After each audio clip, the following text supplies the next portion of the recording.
After asking that question, Yeju remembers she is a hunter from Japan and wonders how she ended up there. However, the woman quickly changes the subject and asks Tae-soo if he was gathering power to take revenge on Kang Ji-hyung. Hearing this, the man fixes his gaze on her and asks if she is there to support him. She responds that she is not alone, revealing there are hunters capable of reviving the awakened dead and that they are allied with him. Then she asks him for something unexpected, to save a person. As she speaks, she shows him the frozen head. The woman explains that the two of them are the strongest hunters in Japan and that they would be of great help. But Tae-soo, instead of responding, begins to laugh like a madman. At that moment, in the shadows, someone begins to open their eyes. It is revealed to be the strongest hunter in Japan, who has returned to life. Incidentally, the first thing he sees is Hanami's head, his girl.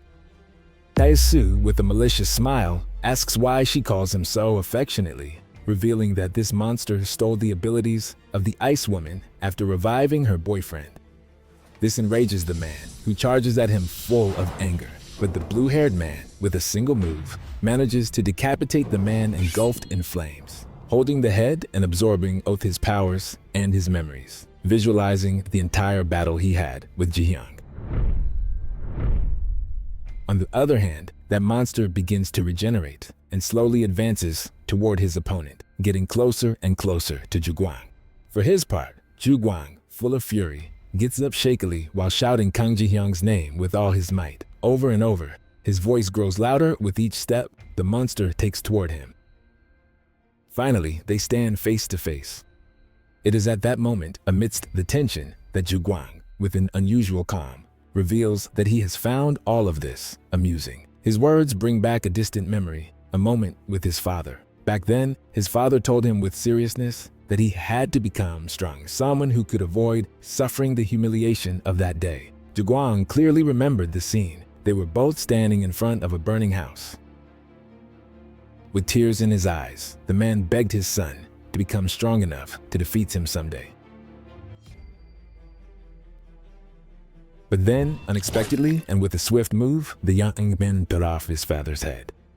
Holding the head, he called his father joyfully, triumphantly declaring that he had won. He called him over and over, but there was no response. Returning to the present, Ju-gwang, too weak to speak, takes his last breath and falls face first to the ground, thinking about. Then, the blacksmith, who made his weapons, slowly approaches. With sadness in his eyes, he calls out to his master, but upon noticing that he has died, he kneels beside his booty and breaks into tears. He transforms his hand into a hammer and between sobs, declares that Ju-gwang is finally dead. However, just before striking him, something unexpected happens. Ju-gwang's poison begins to take effect on the blacksmith, causing his instant death.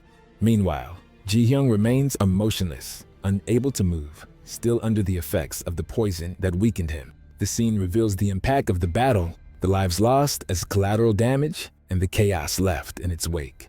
Amid the desolation, an unexpected attack hits Ji-hyung. The assailant turned out to be one of the survivors of the fierce fight between the two monsters. Severely injured and crawling, he manages to launch one last attack before falling. Shortly after, several survivors pounced on Ji-hyung, seeking revenge for everything that had happened. In their desperation, they needed someone to blame for their suffering. Thus, they began attacking Ji-hyung's motionless body, destroying it further and further. The fury of those present had no limit. The attack was repeated over and over, revealing the deep anger they felt for the destruction caused by the battle. They even used a truck to crush Ji-hyung's remains. Despite his state, it seemed he still had some consciousness. He reflected bitterly on how he would never see his mother again. At that moment, his only wish was to disappear completely. However, a voice called out to him. When he looked, he saw it was his mother and the hunter with healing abilities. At that moment, the woman made a grave mistake. She called him son. The response was immediate and brutal. A stone flew straight toward the woman's head. Ji-hyung, astonished and anxious, watched what had happened, fearing what was to come. And with that, we've reached the end of this week's chapter. If you made it all the way to the end, I'd love to hear your thoughts on this chapter in the comments. Don't forget to like and subscribe so our community can keep growing. and we can reach more fans like you. See you in the next video.